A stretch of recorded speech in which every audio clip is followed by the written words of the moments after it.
నమస్కారం అండి, నా పేరు కళ్యాణి. మీకు ఒకటి చూపించి నేను మాట్లాడతా. అనీష్ గారు అంట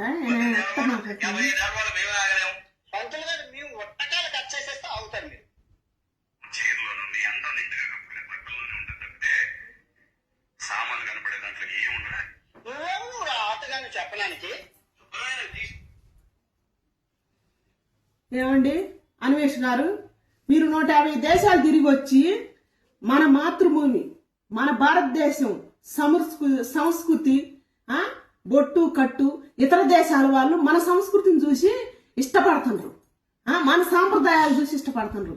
మీరు ఇన్ని దేశాలు తిరిగి వచ్చి నేర్చుకుంది ఇదే.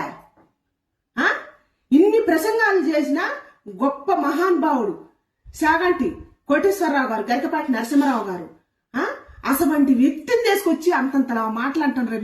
మీకు నోరెలా వచ్చిందండి? ఇది ధర్మమేనా? ఇంత ధర్మ విరుద్ధమైన బూతు మాటలు మాట్లాడుతుంది కదా. ఇప్పుడేం మాట్లాడతారు? ఈ సమాజం, ఈ సోషల్ మీడియా, ఈ యూట్యూబర్లు, ఈ ఫేస్బుక్లు ఇప్పుడు మాట్లాడండి. శివాజీ గారు అన్నది మన స్త్రీకున్న గౌరవం తగ్గించకూడదని చెప్పి ఇంతంత పేలికలు వేసుకునే వాళ్ళ కొంతమందినే అన్నాడు. అందరు నల్లలేదు. స్త్రీ పట్ల గౌరవంగానే మాట్లాడిండు ఆయన. మంచి మాటే మాట్లాడిండు, ధర్మమే మాట్లాడిండు. దానికి ఇంతమంది ఖండించారు. హక్కుల గురించి చెప్పారు, ధర్మం గురించి చెప్పారు.